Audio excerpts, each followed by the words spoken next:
That's not good. Oh no.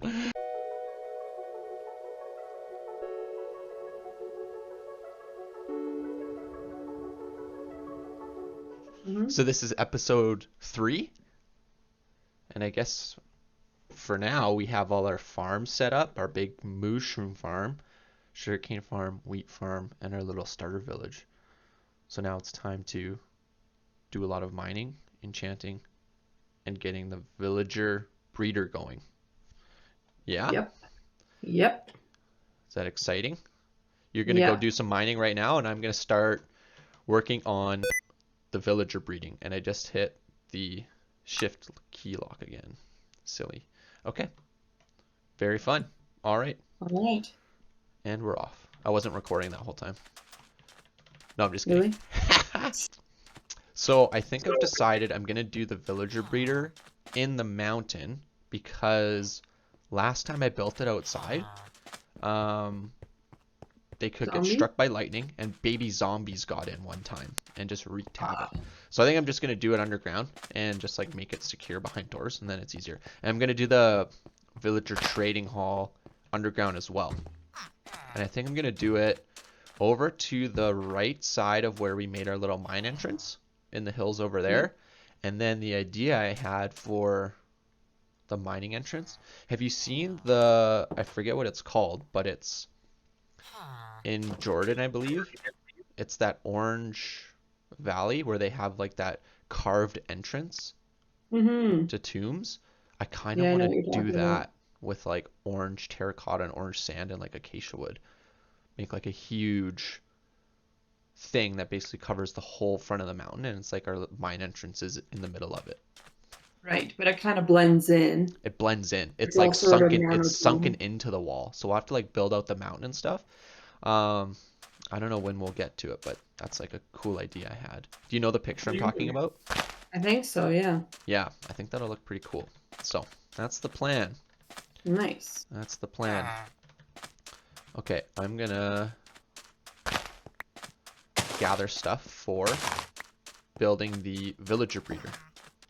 All right, I've picked a spot for the villager breeder and the future trading hall, which are both going to be in the sides of the mountain next to our mine that we created.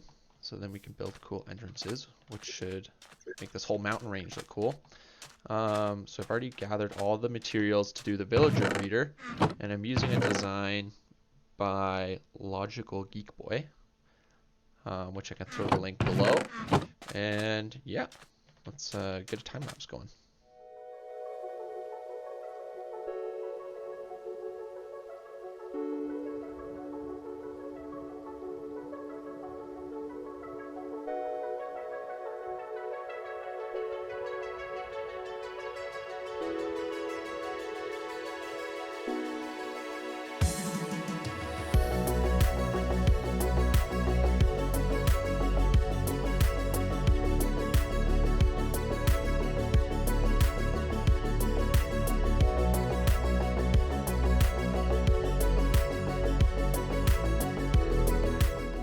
All right, so the villager breeder's done.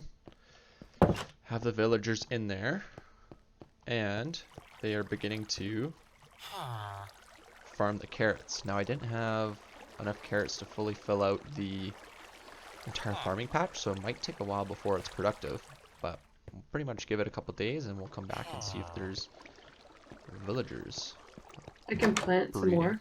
You can plant some more carrots? Yeah, that might help. Yeah. I'm gonna And then throw them soon some will they carrots be as well. giving us carrots? No, they won't be giving us carrots. This is just a villager breeder. I'm gonna throw some carrots at them too. This is just a villager breeder.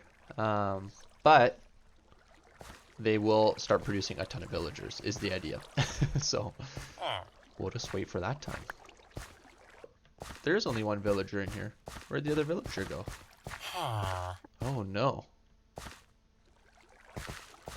I was confused there. I'm like, where's the second villager? Where did he get off to? This isn't good.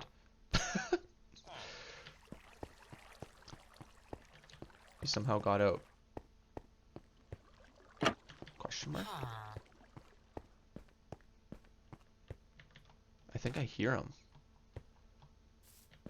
He Is did he get out. buried? What the heck?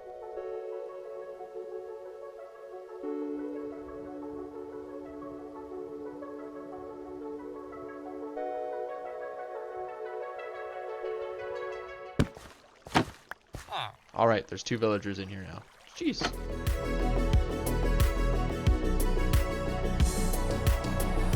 Go from there.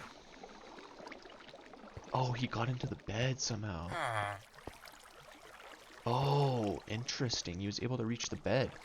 So I have to destroy these beds.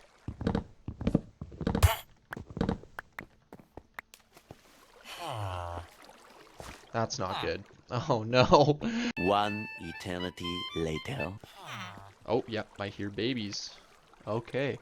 Yeah, we have little baby villagers. Looks like maybe 2 of them. Yeah, looks like 2 baby villagers in there. Oh yeah, you can see them. Perfect. Okay, so it is working. So now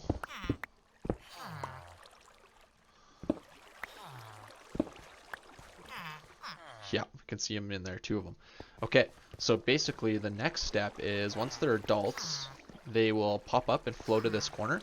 And I have a minecart in here where I can dispense a minecart and it'll pick up the grown villagers.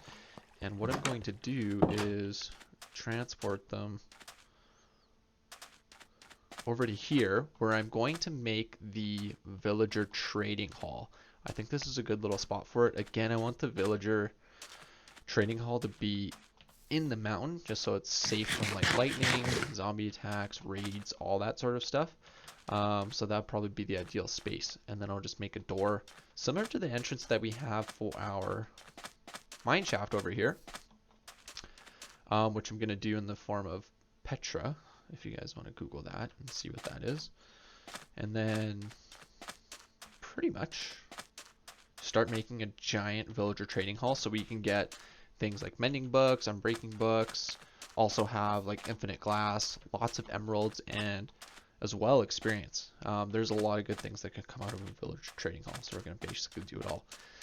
So yeah, I'll probably cut to a time lapse and do all the digging to get that going.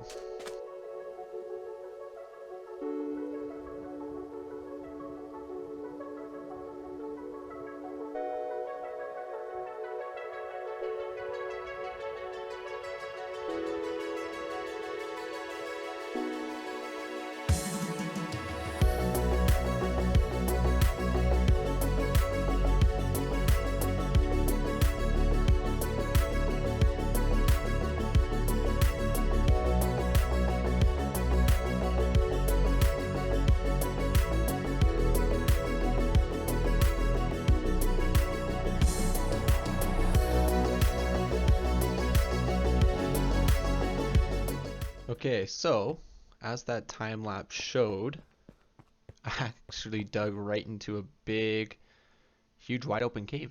So I don't even have to dig out that much. But before I go ahead and just construct the entire trading hall through this big open space, I want to decide on how I want it to look.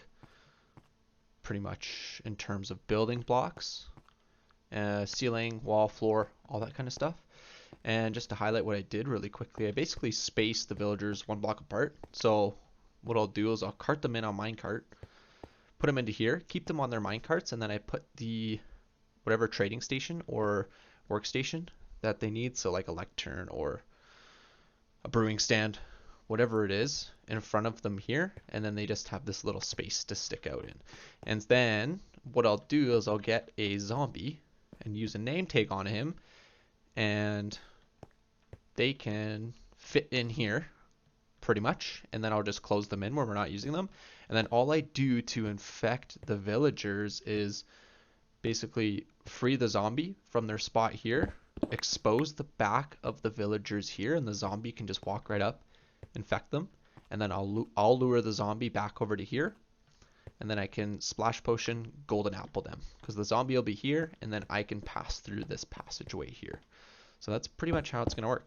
But before I continue on building this entire thing, I'm going to decide on a color block, and then I'll probably hit you guys with another time lapse to show the actual construction of the entire thing, because I did not plan on having to decide on a color palette this soon, but here we are.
Alright, so I hope that was a good time lapse showing how I built this.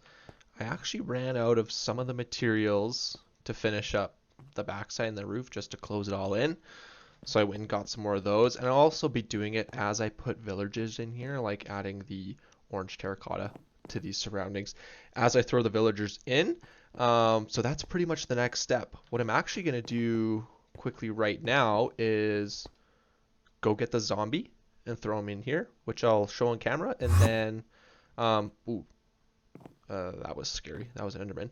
And then what I'm going to do on camera right now is go find a zombie. So what I did is I left a really dark area of the cave over here open, and there is a zombie in here. So what I need to do is get that zombie, but I just realized I actually need to get a name tag. So let me go do that quick. Okay, I'm back and I now have a name tag. I'm going to leave the name tag a secret for now, because you guys will see what I came up with once we name the zombie. I hope he's still here. Oh, I think he despawned. So, let's just, oh no, he's still here. There's also that skeleton with an enchanted bow. So let's take care of him. Whew, okay. Let's see if we can, yes, he's on. Alright. Come on. Hopefully I'm not forgetting anything in terms of blocks that he can get out, but we will see. Okay, come on, Mr. Zombie. Right this way. Nothing to worry about over here. Nothing to see here. Nothing to see here. Yes, very good. Right this way, mister. Alright, and he should get stuck there. Perfect. So now I can close him in like this. And we're naming him Rob, as in Rob Zombie, if anyone's familiar with that. Alright, so now let's close this off. I actually might go in there and just light it up really quick.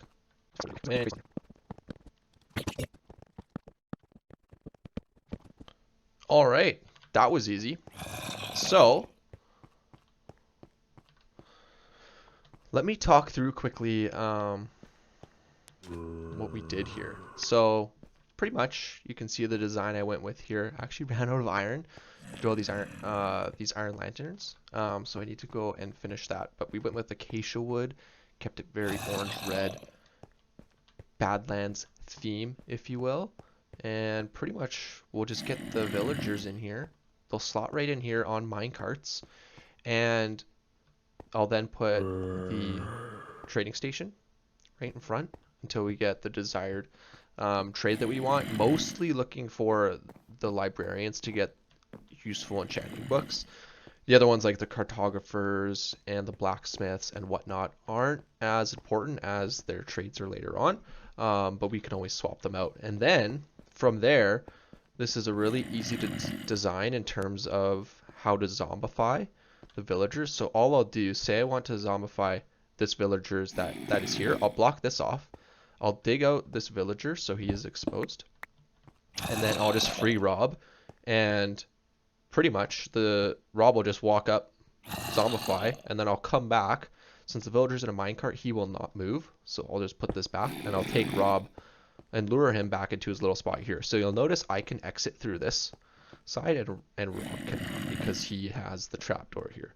So it's a really quick way to zombify individual villagers without having to worry about like pistons and minecarts and all that sort of stuff. So I'll probably do a lot of the bringing in the villagers off camera, and then once they're in here, I'll show the process of zombifying and curing them when we get to that stage. It's going to be a while because I still need to go to the nether, get blaze rod, brew potions, all that good stuff. So we're going to be a bit away from that. But what I'm going to start doing is getting all the villagers in here and getting favorable book trades so they're ready to be zombified. On second thought, I'd actually show what it's like to get one villager in here. So I'll just show that process. So I basically have Rail running all the way from where I need him to the villager breeder, and I've just powered every 10 or 15 so rails with a powered rail, which should be enough to propel the villager along. So I'm just going to break this door, place down this rail, and how I have the villager breeder set up, you can see there's a lot of villagers now, which is perfect because we need a lot for the trading hall. And I've put a bunch of mine carts into this dispenser here, and since they're all pushed to this corner, when I click this button, it'll pick a villager up and shoot him right along this track. I'll just get him out the door here, and then the powered rail will take him, and he should flow right into the spot that I've set that rail to. And then I'll simply just break this, push him all the way in, make sure he's in there, and put the lectern down. Now he's a librarian, and what I can do is I can check the book he has. That's obviously not a favorable one, so I'll just break this stand. He already went back, placed it again. Now what does he have? So he just has paper. And what I do is I just do this till we have a favorable book in that first trade. Also get some librarians like Smite 5, like that's a pretty useful book. I'll probably keep that. Since in this trading hall we have spots for 36 villagers and it's fully modular, so we can expand it as far back as we need as well. Yeah, let me know if you guys want to see a full guide for this as well. So we'll keep that villager for now. We'll leave him be, and then it's as simple as picking up this rail and moving to the next spot here. And then I'll just change out these blocks to match the color palette.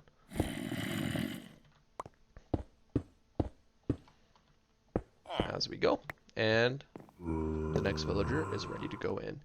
And usually what I'll do as well, I can't do it right now just because I don't have the emeralds, is I'll lock in this trade. But he should be stuck on this trade for now. But I'll get a couple villagers in here and then make sure I can do some trading, get some emeralds, and lock in their trades as well. Just all you need to do is do one trade, and then they should be locked in. So I'm going to fill this up with the rest of all the villagers off camera, and I'll report back once that's done.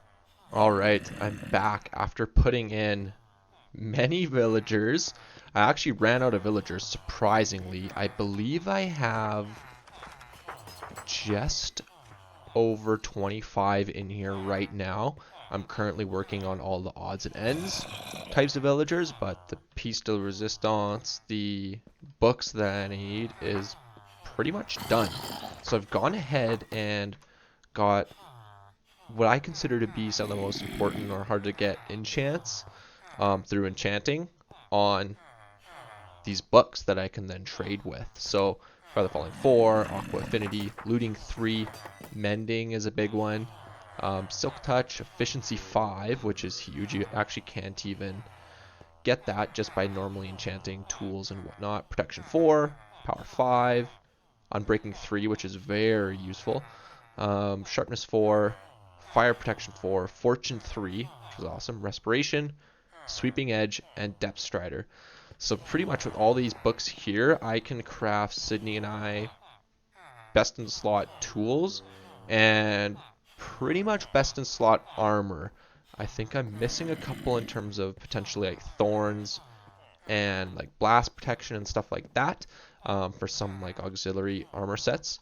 But that covers most of the bases. And then we have all the other tool shops here. So the Fletcher, Cartographer, Grindstone, Toolsmith, Armorsmith, and now I'm basically just waiting for more villagers to spawn, and then I'll do the rest, which I consider important. And one thing that I need to do now is I actually need to venture to the nether to get blaze rods from another fortress to be able to make brewing stands, to get clerics, and to also brew potions of weakness to infect these villagers and then cure them with golden apples. That will then reduce their trade costs, and a few things can happen with that. I can do it to the librarians, and I can get pretty much an infinite emerald trade where you can trade, I believe it's the mending guy, 4 books for 1 emerald. And then you can also do, which goes to 1 book for 1 emerald. And then this goes to 1 emerald for 1 bookshelf. And when you break a bookshelf without silk touch, you get 3 books. So you essentially have infinite emeralds, just trading within librarians. And another thing you can do is trade glass with librarians, and then make it into glass panes and trade it to cartographers if they're infected as well. So that's another option I'll do. I'm probably not going to infect and cure all of them. I'll just do a few key ones to get some infinite emeralds, and then once that's done, I can just purchase all these books, enchant up a bunch of books, and armor and weapons and tools, and then we should be good to go in terms of kit. And then I'll probably, from that point, be ready to go and move on to the next project. But I think I'm going to call the episode here for now. We pretty much have all the villagers in here. It's just a matter of doing a lot of boring stuff in terms of waiting for more villagers to spawn, fill them in here. So I'll do all that stuff off camera. And yeah, then we'll get on to the next episode, which I have some really exciting stuff planned for, which I'm looking forward to, especially going to the nether and thinking about some bigger project farms. So yeah, that's all for today.